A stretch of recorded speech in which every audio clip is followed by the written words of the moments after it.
Ok, que le Seigneur vous bénisse richement. Je reviens sur le plateau de tournage d'une demi-heure de silence et de l'étendard du midi, version nid d'aigle, parce que j'ai reçu, suite au développement, une question très pertinente. Je crois que cela va vous intéresser. Il s'agit ici de la thématique que nous avions soulevée sur le mariage, le premier mariage de Salomon. Et nous avons montré que Salomon a commencé son règne par se lier avec le pharaon d'Égypte par le lien de mariage. Et il terminera son règne pour se lier avec la reine Makeda, la reine du Midi, la reine du Sud. Et donc, il commence par une princesse de Kam et termine par une reine du pays de Kam. Je prends dans 1 Roi chapitre 9, le verset 16, pour parler de la dot de la fille de Pharaon. Pharaon, roi d'Égypte, était venu s'emparer de Gézer, l'avait incendié et avait tué les Cananéens qui habitaient dans la ville. Puis il l'avait donné pour dot à sa fille, femme de Salomon. Voyez? Pour quelle raison? Parce que la Bible dit que non, Salomon, au temps de Salomon, il y avait de la paix, il n'y avait pas de guerre et tout ça. Mais Salomon, c'est un diplomate. Il sait comment tisser les liens. Et les liens qui perdurent, ce sont les liens de sang, que d'ailleurs fait mention le livre de Daniel. C'est des stratégies de paix, des alliances de paix pour atténuer, pour arrêter la guerre. Dans la mesure où Salomon a marié la fille de Pharaon, Pharaon ne pourra jamais faire la guerre à Israël et Pharaon ne pourra jamais permettre que Salomon soit attaqué. Il sera obligé de venir défendre Israël pour une raison bien précise, parce qu'il y a sa fille et ses petits-enfants qui sont dans ce royaume appelé Israël. Alors, non pas seulement pour des questions de paix, mais aussi pour des questions économiques. Parce que Salomon, c'est un businessman. Je vais lire une écriture. Dans 1 Roi chapitre 10, le verset 28, la Bible dit « C'était de l'Égypte que Salomon tirait ses chevaux. Une caravane de marchands du roi les allait chercher par troupes à un prix fixe. Un char montait et sortait d'Égypte pour 600 cycles d'argent et un cheval pour 500 cycles. Il en amenait de même avec eux pour tous les rois des Étiens et pour les rois de Syrie. Voyez-vous donc, Salomon faisait ce qu'on appelle le trading, si vous voulez. D'une part, il achète moins cher chez son beau-père, et d'autre part, il vient vendre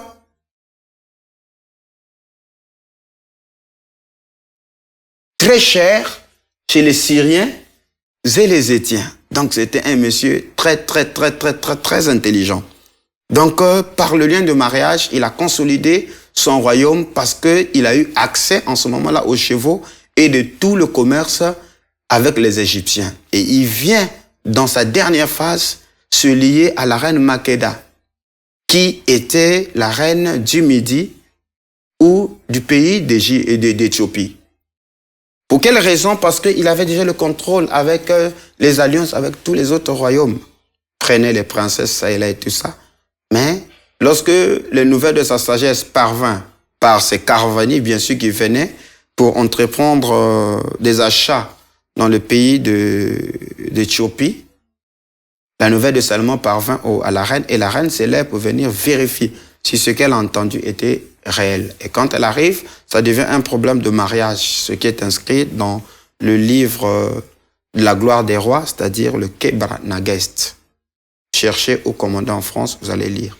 Alors, Il y a eu un enfant dans cette relation-là, suivant la tradition, qui est inscrit dans le Kebra Nagast. Et Frère Branham nous a dit que, comme la Bible ne relate pas dans les détails l'histoire des autres nations, c'est pour cette raison que nous serons obligés de consulter les documents anciens pour lire les histoires de façon profane, et les documents anciens sortiront bien sûr de l'Égypte antique et de la Grèce antique. Donc, de cette union est sorti un enfant qui est appelé Ménélite. Et quand cet enfant-là naît, il atteint l'âge de 26 à 27 ans, Makeda, la reine, que Jésus-Christ parle dans Matthieu 12, la reine du Sud ou la reine du Midi, renvoie l'enfant pour qu'il parte étudier, s'instruire sur le Dieu de son père, pour qu'il règne comme, suivant la sagesse de Salomon, avec le Dieu de Salomon. Et arrivé sur place, Salomon voudra installer cet enfant sur le trône comme pour le succéder. Ce qui crée la révolte des sacrificateurs. Alors Salomon est obligé de chercher un trêve avec Israël et il exige que tous puissent se donner un premier-né, sacrifier son premier-né afin d'accompagner le fils de Salomon et qu'il rentre pour aller régner suivant le Dieu de David. C'est ainsi que les premiers-nés de la nation d'Israël furent donnés et légués pour accompagner Ménélite, et il descendit depuis ce temps-là, au 9e siècle avant Jésus-Christ, il descendit à Aksum, dans le pays de Méroé,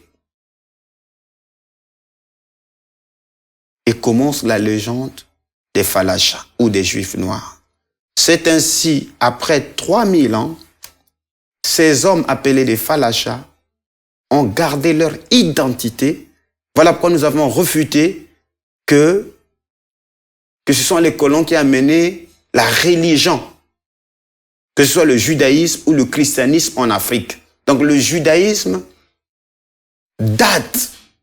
est rentré plus tôt en Afrique que vous ne le pensez, au travers de Ménélite et la troupe d'Israël qui constitue aujourd'hui les Falachas.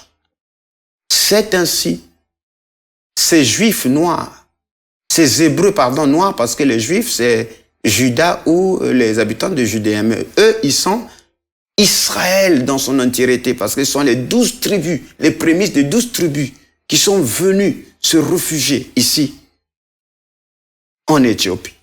Ils n'ont pas connu la déportation que le roi d'Assyrie est venu en 721. Ils n'ont pas connu la déportation en 606 que Nebuchadnezzar a infligé à Israël. Ils n'ont pas non plus connu les problèmes de l'an 70 avec Titus. Ils n'ont pas connu la deuxième guerre judéo-romaine entre 1132 et 135 sous Bar Kokheba. Ils sont restés purs. Et nous les voyons dans Acte 8, l'eunuque éthiopien. Cet eunuque éthiopien n'était pas kamite comme on le dit, on le pense. Il était de la lignée, il était un Cohen. Il était de la lignée sacerdotale, alors qu'il avait le rouleau. Et comme tout Hébreu devait se rendre en Israël pour célébrer la Pâque et la fête, la Pâque, la Pentecôte et surtout la fête des expiations et des tempêtes, voilà comment il se tient là avec le rouleau. Il était venu adorer le Seigneur et il était de retour. Donc c'était ces Juifs noirs qui étaient en Afrique ici. Donc le judaïsme était bien installé là en Éthiopie. Donc ça n'a rien à voir avec les histoires que les Blancs ont menées Dieu ici, non.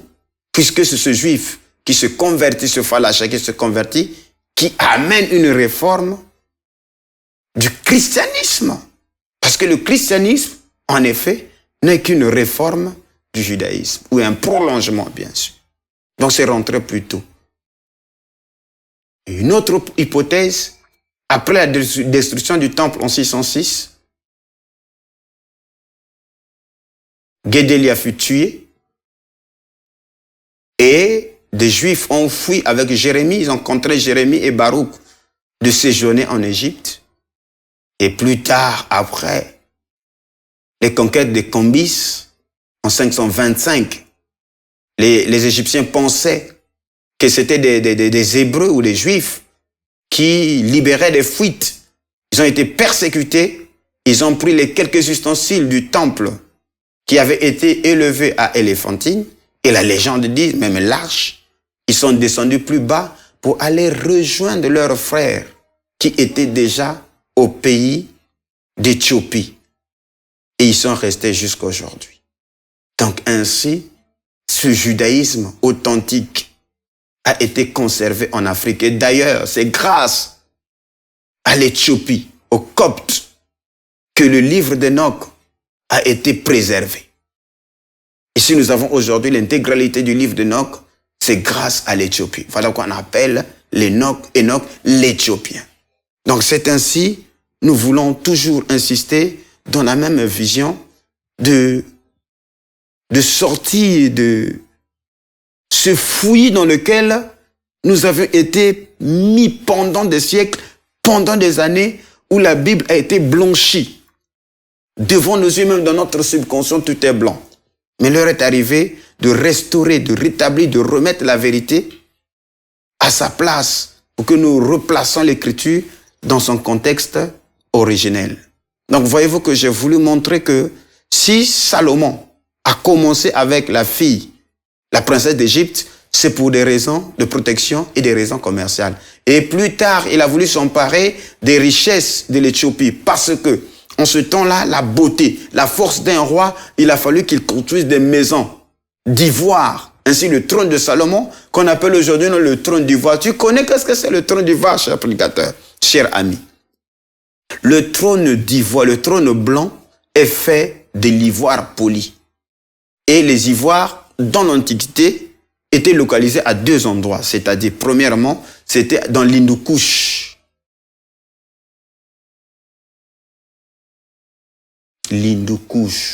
Couche.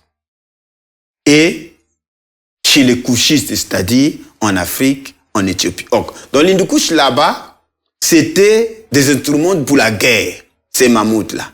Et on adorait des éléphants. Donc, c'est pas possible qu'on fasse le commerce des éléphants. Donc, le seul endroit où on n'adorait pas les éléphants, mais qui était source de richesse, c'était en Éthiopie. Et celle qui contrôlait ce commerce-là, c'était la reine Makeda, la reine du Midi. Donc, ce qui est fait qu'il y a un trône d'ivoire, les éléments provenaient précisément dans la terre des dieux, c'est-à-dire la zone du Grand Lac. Et Hatshepsut est venu même ici, dans cette zone-ci, là où je me tiens là. Parce que les Égyptiens eux-mêmes, dans les incantations, même la construction du temple, tout était orienté. Les tombes étaient orientées vers le sud, le bas. Parce que l'Égypte n'était qu'une conquête. Parce qu'ils reviennent d'ici, en bas ici, et ils montent. Ils sont montés vers le Nil. Et d'où, dans le retour, dans leur voyage, il a fallu repartir, passant par le Soudan, pour descendre vers le bas ici.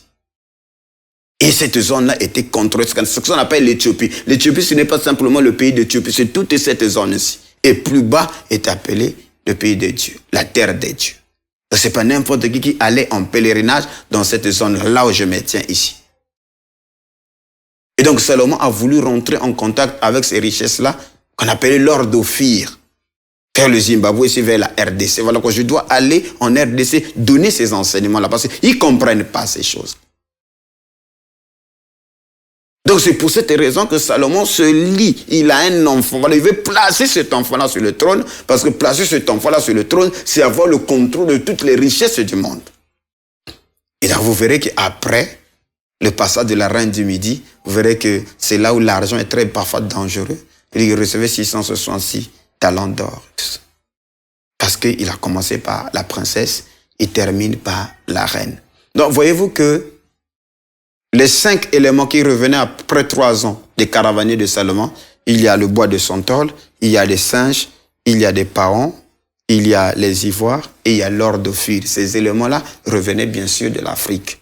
Donc c'est par ce biais de ce lien-là de mariage que Salomon a eu accès, qu'on appelle le trône ou le royaume de Salomon dans le pays de Cam, ou le pays de Couche. Il avait accès à l'or d'Ophir, parce qu'il avait sa femme là-bas, Il y avait un enfant là-bas. Voilà pourquoi aujourd'hui, on trouve des Juifs qui sont noirs. Ces Juifs qui sont noirs ne se sont pas décolorés. Ils sont venus ici tels qu'ils sont venus. Ils ont gardé l'authenticité de leur judaïsme. Dommage, aujourd'hui, les Ashkénazes sont en train de les imposer une ligne de conduite pour les transformer à parler de Yiddish, alors qu'eux, ils parlent l'hébreu pur. Et d'abord, le Yiddish n'a aucune relation avec l'hébreu. Mais c'est nous qui avons la sémantique même hébraïque. Alors quand on dit Yélud Salem, Jérusalem, Yohan, Yahvé, Matai, oh, c'est tellement merveilleux de savoir que... Voilà pourquoi nous voulons vous montrer cette complicité sémito-camite. Et je vous ai dit précédemment que c'est pas pour rien que le Seigneur Jésus-Christ est venu ici, en Afrique, la terre de Cam. Il nous promet qu'il va revenir. Béni soit le nom du Seigneur, parce que l'information qui n'est pas confidentielle, c'est que l'opération Moshe, qui a permis le rapatriement des Falachas, aurait dû ramener quelques ustensiles du temple dont on dit l'arche, qui était cachée dans cette cathédrale en Éthiopie, et rentrer avec ces gens-là, parce que c'est eux les gardiens qui gardaient ces ustensiles-là. Bref, des vrais Juifs qui ont gardé l'authenticité de cette religion, qui ne se sont pas souillés avec les femmes dont l'Apocalypse parle. Ce sont ceux-là qui sortent du midi. Voilà pourquoi dans la fête des trompettes, Frère Branham a lu 3 écritures. Il a lu Lévitique 23, il a lu Ésaïe 18 qui a une écriture, une promesse du pays de couche. Il a lu Ésaïe 18 et Ésaïe 27 où il dit que alors Dieu va secouer les fruits. Alors il va les ramasser un à un depuis le fleuve jusqu'au torrent de l'Égypte. Et dans Ésaïe 18, il dit, terre où retentit les cliquetis des armes au-delà des fleuves de l'Éthiopie. Alors que nous parle, la grande trompette est liée à ça. Donc Frère Branham ne pouvait pas aller en Israël tant que ceux d'Éthiopie n'étaient pas encore rentrés. Voilà, par la grâce du Seigneur, je crois que vous allez comprendre, vous allez étudier, vous allez faire des extensions. Nous avons voulu donner un éclaircissement suite à la question qui nous a été posée. Que le Seigneur Jésus-Christ vous bénisse richement.